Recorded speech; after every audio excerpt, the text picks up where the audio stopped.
everybody. This is Heather Lockett with Lasting Conversations. And you know how we love to offer support and guidance and open up the conversation into different areas. And we are doing just that today with the lovely Jennifer Parker. Hey, Jennifer. Hi there. Glad to be here. Great. And we're zooming in. You're in Wisconsin, USA. And I'm so happy that we finally got to sit together to chat.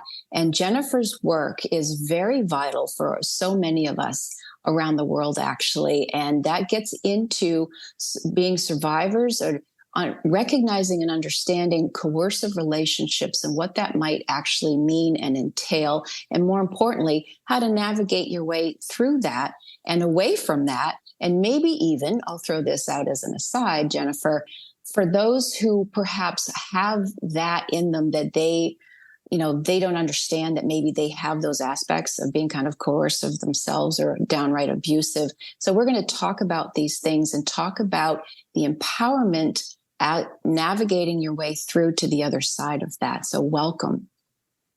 Well, thank you for having me. And I noticed that you have a variety of conversations, so it's really a great service for people. And thank you for inviting me.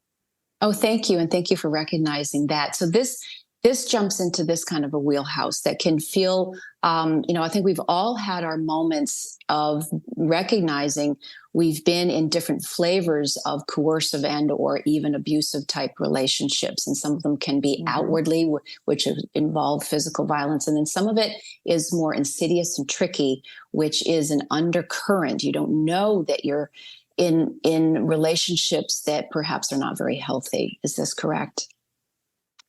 Or it sneaks up on you. And it sneaks up on you. Right. Yeah. It can be very seductive at first, particularly many times what happens is the relationship seems really wonderful because they're showing great interest and so forth. And you might not pick up on some of the signs of it being a coercive relationship or becoming a coercive relationship until you're really invested. And then it's really hard. I mean, it's hard to leave a relationship, right? That you love. Always, yes, right. Yes, it's always difficult, but it can become more difficult if you've been affected by coercive behavior. So you are an MSSW, you're in the therapy field, you actually help train and guide therapists to offer these supports. So tell us some of these signs or tell us some of the interesting things that we might need to know about, and then we'll get into the rest of it. Well, first I want to talk about some early signs that might not seem problematic and sometimes aren't problematic, but things to kind of look out for. So for instance, if someone really wants to get in the relationship very quickly and seems very dependent wants all their time with you. Now, of course, when we first meet somebody and fall in love, that's a normal thing. It's like we do want to spend a lot of time with one another. So it's like, how do you navigate that? What I say is watch out, just kind of be an observer. It's like, is it okay for you to do things with other people, or are they pouting or claiming that you're selfish, for instance? So that's one thing. Do they have a lot of interest in other relationships that they also depend on? That can be a sign. Again, not necessarily that they're going to be abusive, but that is something that happens. It's like that they tend to be totally dependent upon you for emotional support. And therefore, maybe have some insecurities that cause them to not want you to have other relationships. If you have a conflict is normal, right? When you have a conflict, how is that handled? Is it handled in more of an aggressive way? Is it handled in a way that feels constructive to you, or do they get into verbal abuse or something like that? Those can be early signs. Another thing is, are they constantly talking about other people in the past that they've had problems with? And of course, if you've been in an abusive relationship yourself, you might want to talk about your past experience.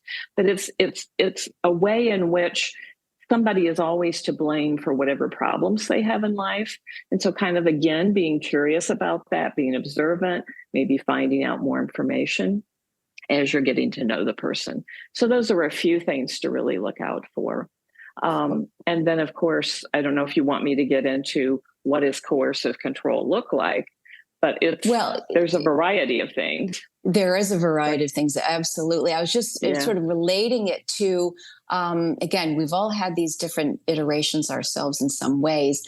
And hopefully not. Maybe I know people who never have. So this is super cool. Those are the good models. Yeah. But I do have a friend of mine, for instance, that had, after she had a divorce and that met somebody, and one of the giant red flags had been someone who did that very first thing, which is, oh, I love you so much. Let's get married. And why don't you want to get married? And it was just this blanket of too much, way too soon. And of course, things went south very quickly. And so I understand what you're talking about.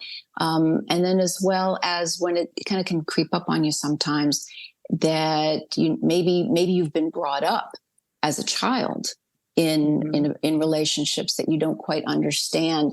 Maybe there's a different way, and there's certainly a different way of communicating what you need versus what somebody else, even your parents, might need.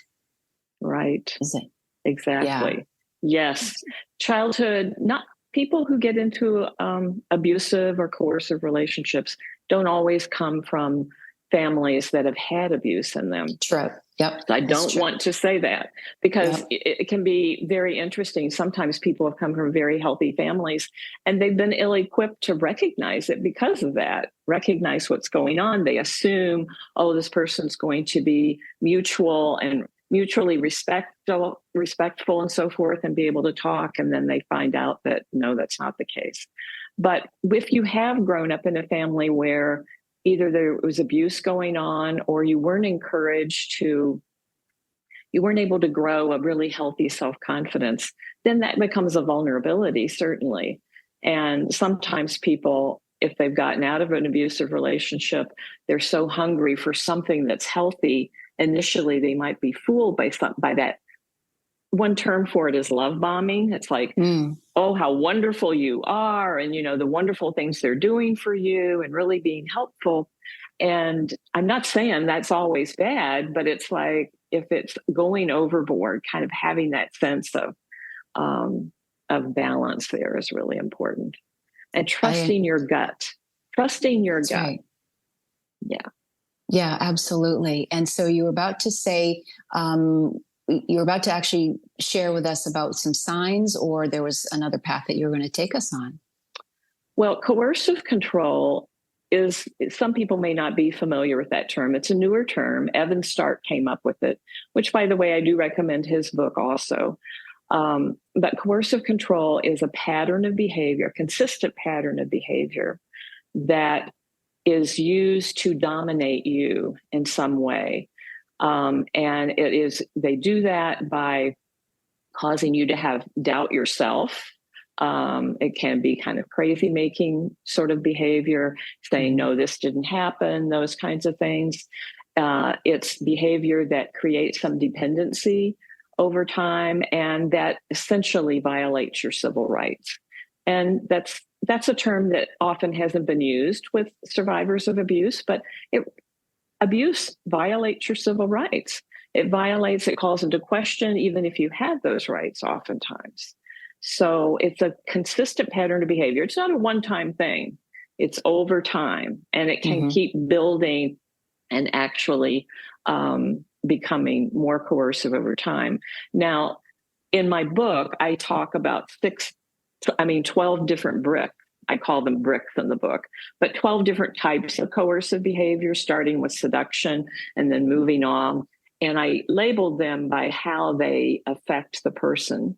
And they're all related, but there's different kinds, and 10 of them are emotional, verbal, those kinds of things. Only 2 of them are physical. And I really want to outline how damaging it is to be emotionally abused.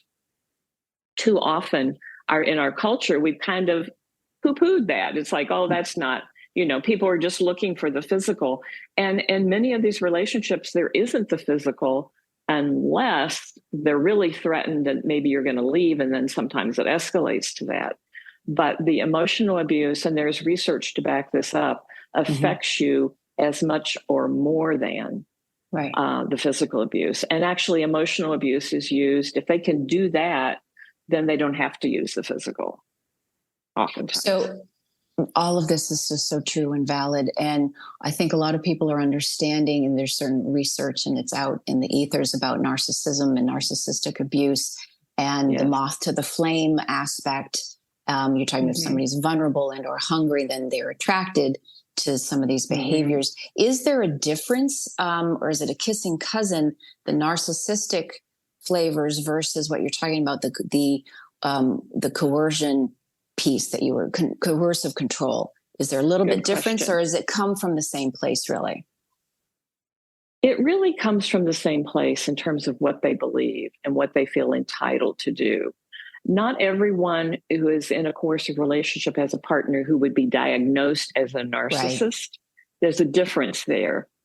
However, any of us can have some narcissistic traits from time to time.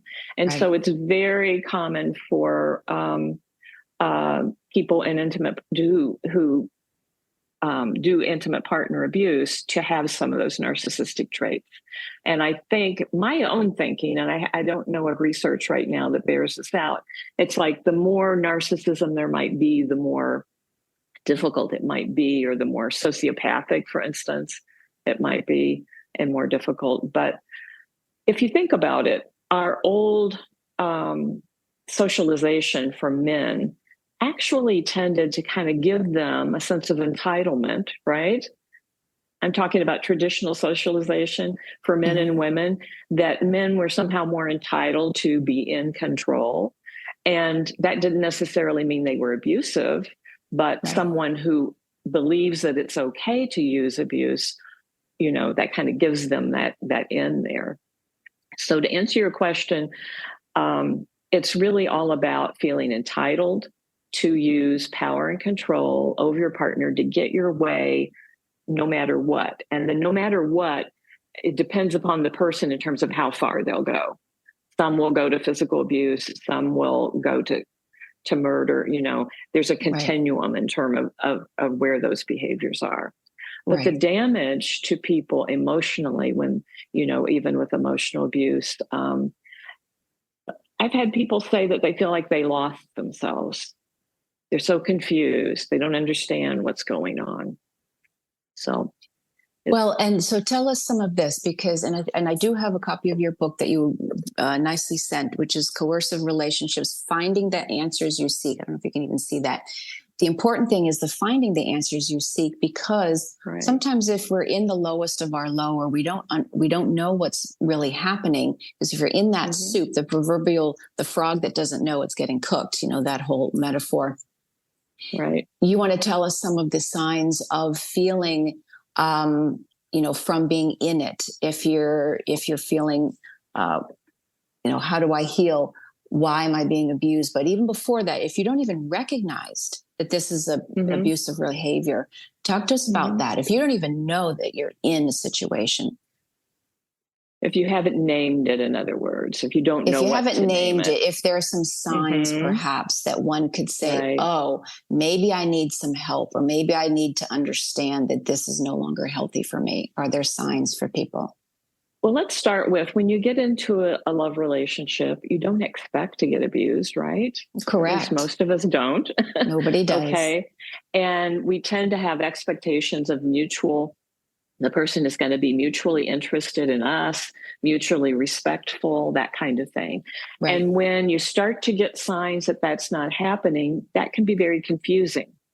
It's like, and they help you with this too. And you tend to look, this is a healthy thing to look, it's like, well, is there something I'm doing?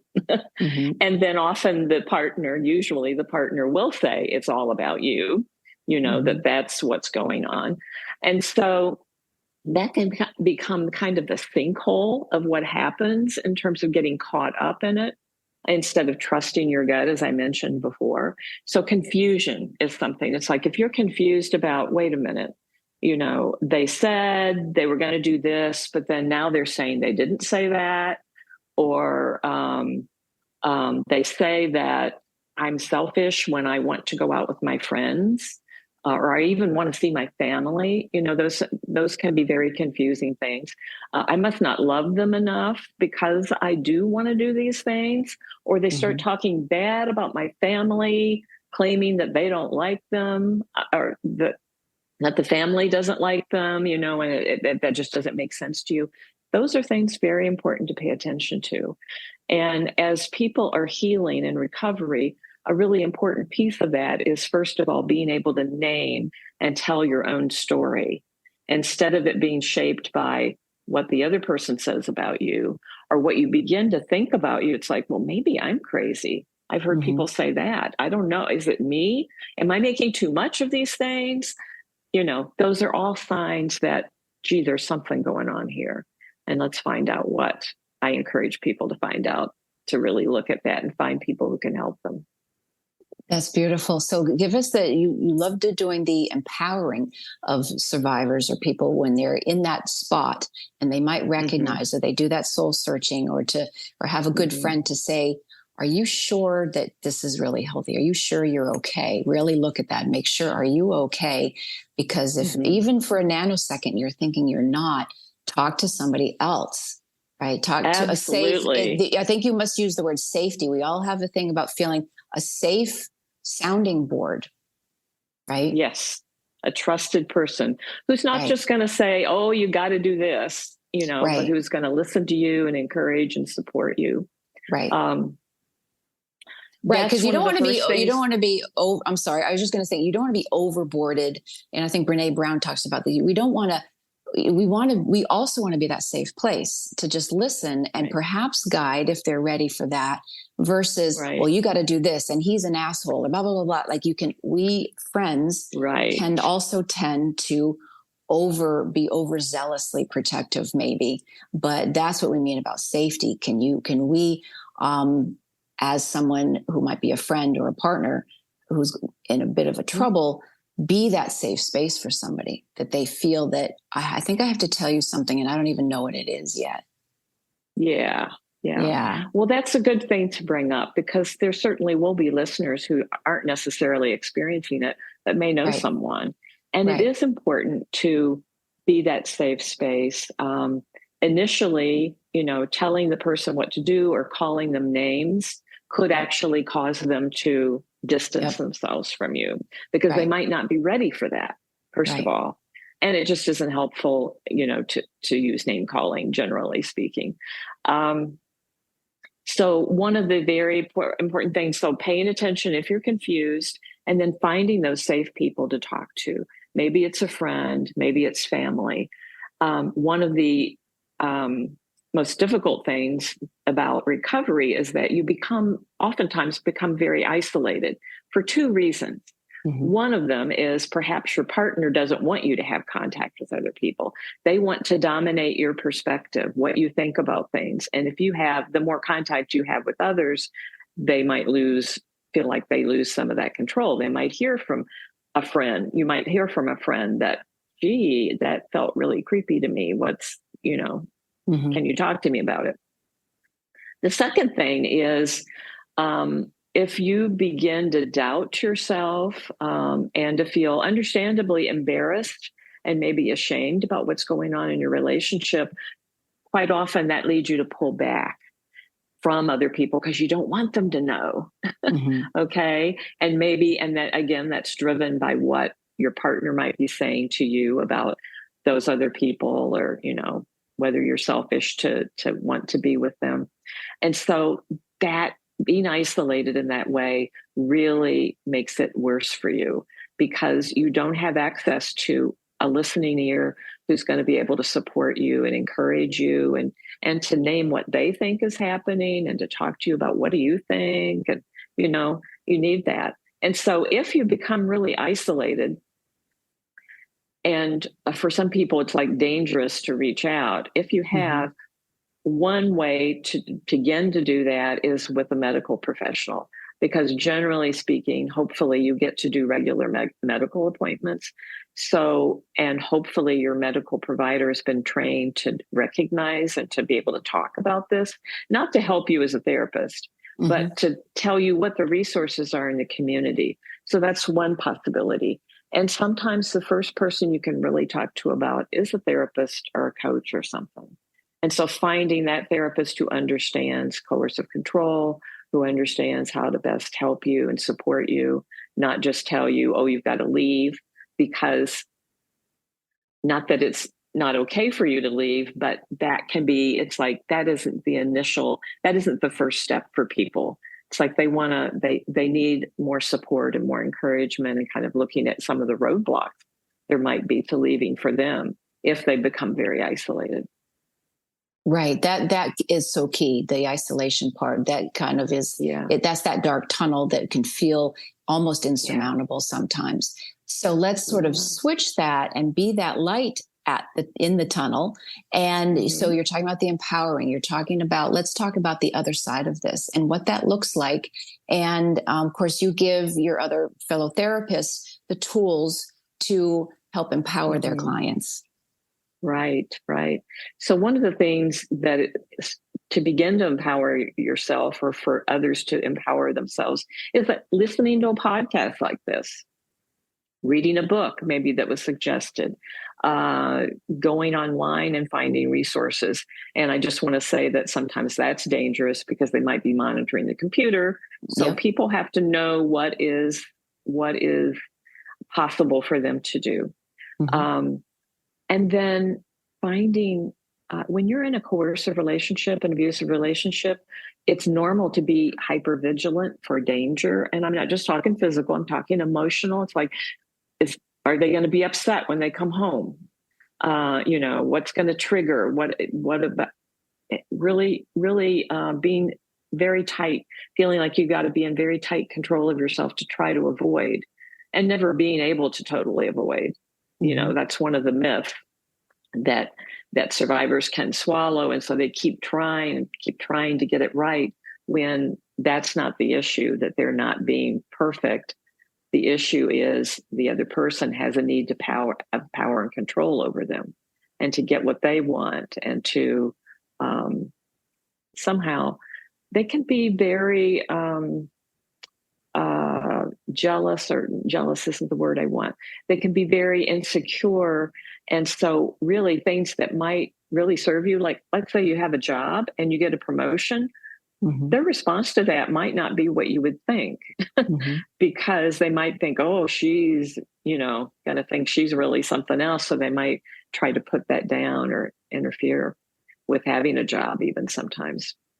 So I got off track a little bit there. No. It actually is perfect, because within all of that, in terms of the empowerment piece, is so vital, because then if our entire energy can shift from almost attracting, because we're so used to it, that whole moth to the flame thing, attracting people that will not have your back, right, into your tribe, becomes your cheerleaders, the people who will always have your back. And of course, it wouldn't necessarily be every little person, but still, if you get to that space of so much of your self-solidarity that none of these things are even possible in your realm anymore, that even perhaps within a job, if you're in a job in a company and their whole mindset, as many of our last people on the show were talking about, what good leadership is no longer tearing people down and thrashing and being literally verbally abusive, let alone with paychecks and everything else. If people are seen and heard and validated,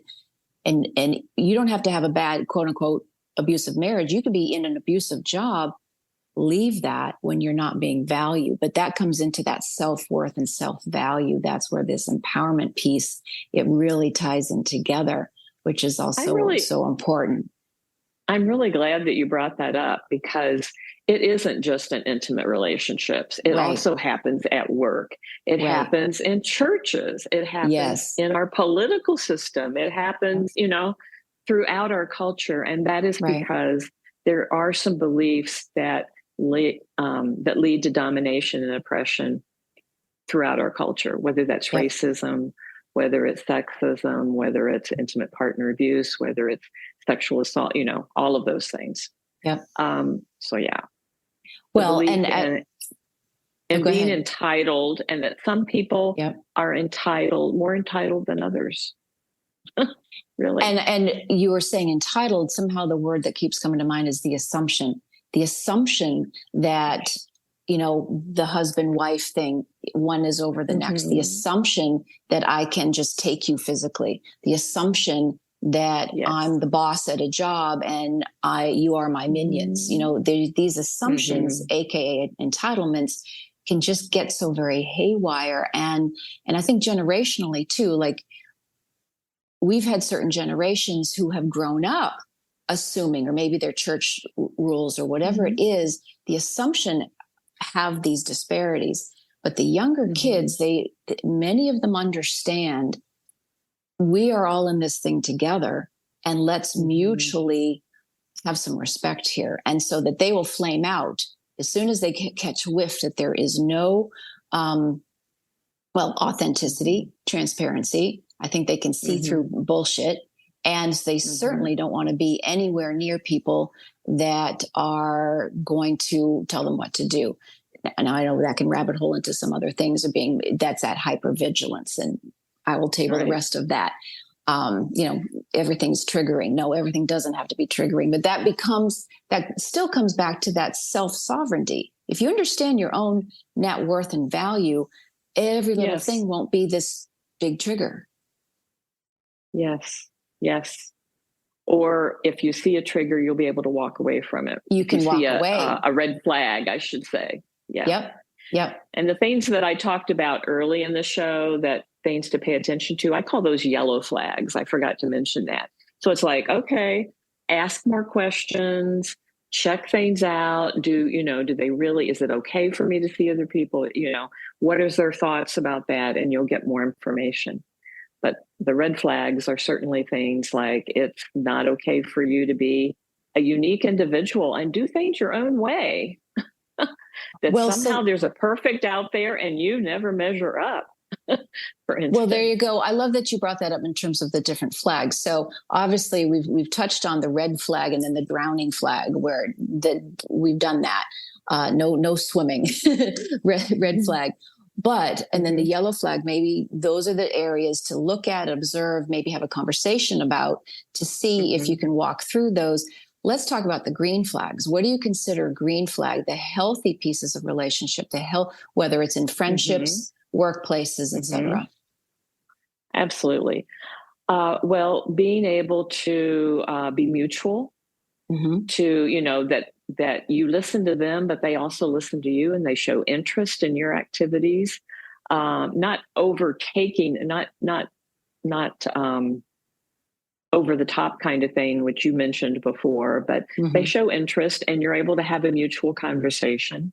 Right. You can have disagreements and have that not escalate into something that's really uncomfortable. So being able to constructively navigate disagreements. People who are able to express what they want in a non-controlling way, for instance, just acknowledging, Heather, my preference is that we don't record today, let me know what you think about that. It's a non-controlling, it's not like you're dominating them, but you're able to express and stand up for yourself. Right. And so when other people can do that, that's a good thing, while they also respect your rights, your preferences, so there can be a negotiation. People who don't always have to be with you or have to always be or feel comfortable just being with themselves. That's a good sign to look for. Who just feel good about themselves without feeling entitled or better than. Exactly. And that's a mistake that oftentimes survivors make, and it's because of what's happened to them, is they somehow get uncomfortable with being able to express, success that they had because, oh, somebody's going to think I feel better than. That doesn't mean that you think you're better than other people. And it could also come from dealing with people who have that belief that they are better than, that they assume that, and they're, priding it over you, so to speak.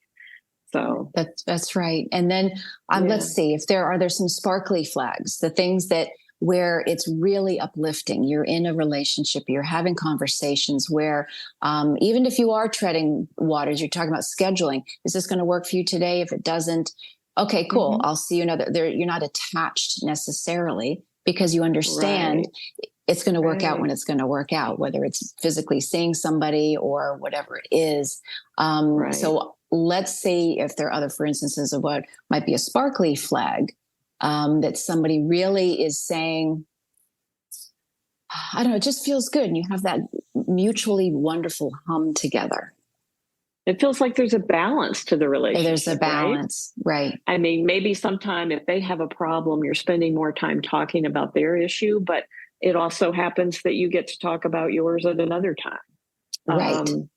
Right. Being, thinking about whatever issue, if you're having an issue or you're having a birthday or whatever, that they actually think about you and check in with you, those kinds of things. Those are sparkly. Is that what you mean? I think that's true because those are some of those little nano moments that maybe you wouldn't think about. Oh, wait a second. Well, again, that words gets into assumption and how easy it can be. Oh, I didn't hear from so-and-so. Maybe is that about me? And, I want to cancel them. No, maybe they're going through a time in their life. However, what you're saying is the ones that can show up for you consistently, not just they might be having a season and they happen to not be there, but if they consistently are not there for you, even to say, hey, happy birthday, that goes back to the red flags. So the sparkly flags are the ones that that no matter what their own season is, you can feel it. You can feel it in the ethers. They've got your back. They know that you exist. They know that you're there, that you have each other's backs. That they're going to pay attention when you need the attention. That's right. And if it's not a good time for them, that they'll make time, because, all of us are busy and it isn't necessarily the right moment for us to listen, but it's like, but I'm going to make time for that. Right. A person's attention is very valuable and it shows that they value you. Right. Yeah. That's right. And just feeling good being around a person, just feeling good. You can ask yourself, why do I feel so good around this person? Right. And have some answers, but there can be a variety that, that's important to pay attention to. If somebody feels like a drain all the time, that's important to pay attention to. It is important to pay attention to if you're with somebody and you realize driving home, you're going, I'm exhausted or I have a headache. Listen to that. What was brought up there. Yes. For sure. And sometimes that means that you want to not be around that person. For other people, I mean, maybe as a family member, you're not going to divorce yourself from, but you can manage how much time you spend with them or, have some protection around that. That's right. Yeah. That's right. So there was something when we chatted before when I was away and we first talked. This might get into a little bit of a tangent, but I think it gets back into that empowerment and the reframing. You were talking about people of a certain age and the notion of retiring, but it's rehiring and it's being a new phase in life and profession. And to be honest, I forget that we were on a really beautiful tangent about that, but it was important enough that I wrote it down as something we wanted to touch on today. Do you want to share about that? Yeah. I think we were talking about, I was acknowledging that I'm in my 70s. Right. And that I retired when I published my book. And I wrote that book, Coercive Relationships, because I had done a lot of work with intimate partner abuse survivors over the years. I developed a curriculum and materials. And I thought I'd like to share this with more people because I just saw the empowerment that happened, the blossoming that happened with people when they were able to do that work. So that's why I wrote the book. And it took years because I was busy. Well, and it's very, very thorough. And I have to say, it's very thorough. It's a beautiful book because it really wonderfully it goes there, and it's a huge topic. So I give you all kinds of props. If it took a long time, is the outcome, you can see it. So anyway, just first saying. I had to learn how to become a writer. And then and it just took. So when I published that book in my early 70s, it was like, oh, I had to learn, other skills, because that therapist doesn't market. A therapist does, I needed to do. It's like, this is more work than I want to be doing. Plus, I had that other mission that I really wanted to work with other therapists in terms of passing on my knowledge to them, because I had too many people come to me saying, oh, I wish I'd found you earlier, that this therapist or that therapist didn't understand, or maybe we're pushing them to get out of the relationship too early before they were ready, those kinds of things. So that is also really important. So it's like there's, and I value, I take care of myself. I practice what I preach. So it's like, okay, this is too much. I had to retire as a therapist. And so I talked to you about, I call it refiring. Instead of retiring, because I'm busy every day, I'm as busy as I want to be. There you I go. can also take time off and so forth. But I'm still working, but I've refired into being this author, being a presenter, those kinds of things. So, and that's so important. And actually, as I'm thinking about it, that's something for people who are in abusive relationships to think about. Is like, there is a life after that. It's difficult, when you're in it, to get out of it oftentimes. I mean, always, but it can feel like it's never ending. But to really focus on you can create the kind of life that you want. And so that's another way to refire yourself, so to speak. Not as a career, but in terms of your relationships. Yeah. True. Well, and it can be, so it's the new fire in your belly, the new, we think of being fired as now you aren't there anymore, but no, you're talking about the new fire under your feet, the new things that jazz you, the new decisions that you can make for yourself every day. And so I love that you're saying, I've been there, done that. I've sat in the chair with somebody for my career, and now it sounds like two beautiful things happen. Now you can have a broader reach going to the therapists themselves, who are now doing their job. And you get to now reformulate how you want to spend your day and your career, and not necessarily tied to the same old thing. And again, some of our beautiful guests are talking about that. Don't be caged by our age. And you're saying, right? Don't be caged by our age. And you're saying, don't be caged. Don't be caged by these relationships or by this life that you have led, because there's something completely different for you. Yes. There's something completely different. Something that I like to say to people is, you are not what happened to you. Right. And sometimes it could feel that way. It's like, you are not what happened to you. That's on them. That's their responsibility. What you can do now is to recover, heal, find a team of people or people that support you through this healing process, and figure out, it takes time to figure out what it is you want a lot of times. If you've been feeling pretty, let's say, beaten down, to use that violent word, feeling like you've lost yourself, feeling confused and not sure what you want in life, it takes some time. Be patient with yourself and explore. Yep. Patient and gentle with yourself. I think that's so huge. And that I've had people remind me, we all have our moments that we just need to curl in bed for a day, a weekend, a week even. And then but to know you get back up, but to be very gentle with ourselves and to take that time, whether you're in grief spaces or just in these times right now, it's very intense all around on so many levels, to have fun and to be gentle with ourselves, and to really take that pause to understand, what do I need in this moment? So if it's to leave a relationship or even a town, or, go on in a whole different adventure, a whole other chapter, then do that, whatever is soul nourishing, right? Well, I'm glad that you brought up that word grief, because frequently I bring it up, but I hadn't yet. That's something that people around survivors don't understand sometimes, and even Yeah. therapists. It's like you need that time to grieve. And sometimes you Yeah. can't do it in the relationship. Sometimes you do some of it then. But sometimes after leaving, you still feel that grief. And I think I say in my book at some point, you can love someone, but still set a limit with them and still Yeah. not want to be around them, not want to Right. be able to be with them. Right. Love doesn't just disappear. It takes, it's a process. It's a process. But loving yourself Right. is very important. Right. And for those from a Christian tradition, I like to use this. It's like Jesus said, love your neighbor as yourself. And a lot of times we forget that part. We're supposed to care about ourselves and love ourselves too.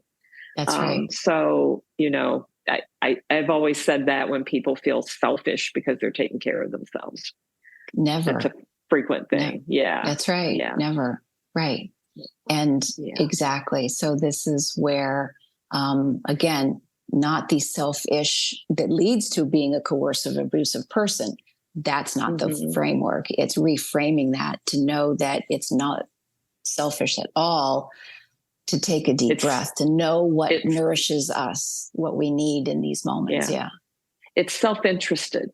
That's how I reframe it with them. Mm-hmm. Yes. Self-interested. We should all be interested, like what's in our best interest. And that's another way to know that you're in a good relationship is somebody values your interest. If it's important to you, then it's important to them. Right.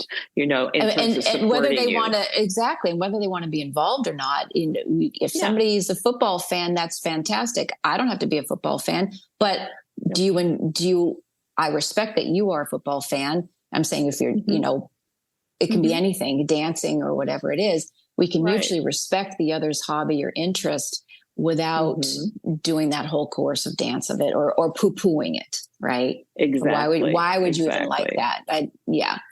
There was somebody that didn't like mint ice cream who said, I don't think why would anybody want mint ice cream? And I thought, well, isn't that silly? That's that. Right. I can like mint ice cream. Can't I? Of course.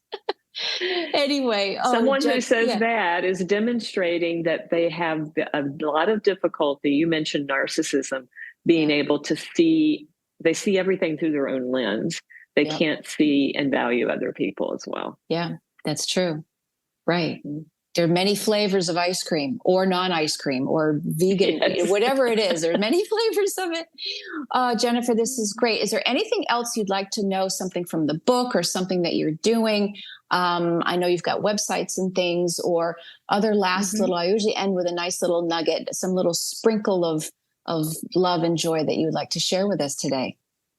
Well, first of all, I'd like to say that anyone who emails me, I will send them 2 free articles, handouts, whatever you want to call them. One is accountability clues. So sometimes people are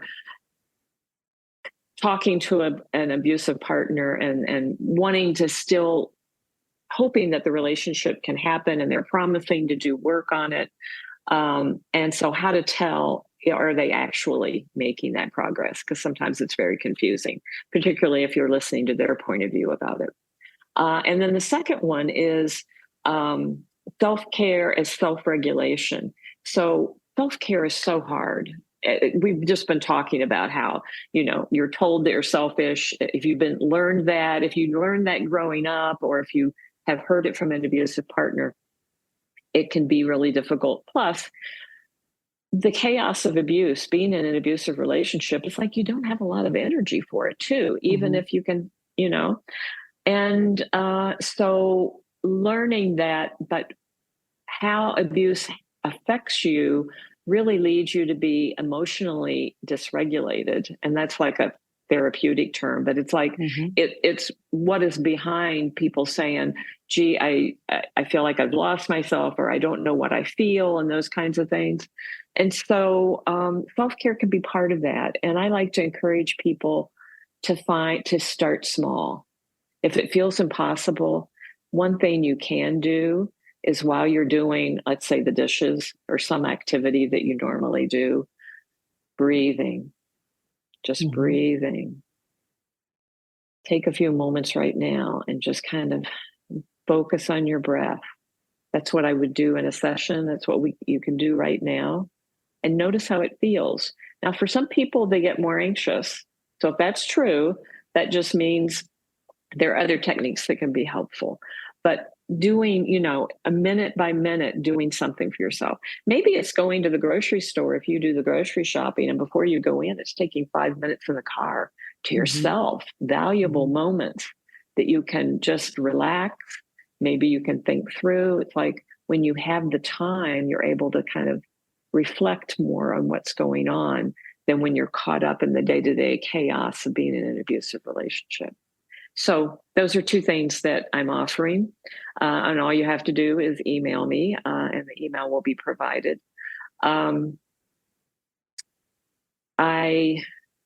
You talked about what I'm offering. I'm working on a new training with a colleague, not a therapist, but someone who's been a survivor and been through it. And she's an actress. And so we're doing some role plays that really are going to kick up my training to the next level, because I've had people, I've had case studies and so forth, but it'll be wonderful to be right there. So if you have any listeners or therapists who are interested in that kind of training, that is something you can contact me about, and that I will be doing in the future. Wonderful. Jennifer Parker, this has been very profound and very helpful, and I hope it helps a lot of people out there. Thank you so much for being here. Thank you for having me, and take care of yourselves, everyone. Yes. Thank you so much. And thanks for listening, everybody. Please be sure to like, follow, review, and share this episode and many more. This is Lasting Conversations. We get to the heart of everything.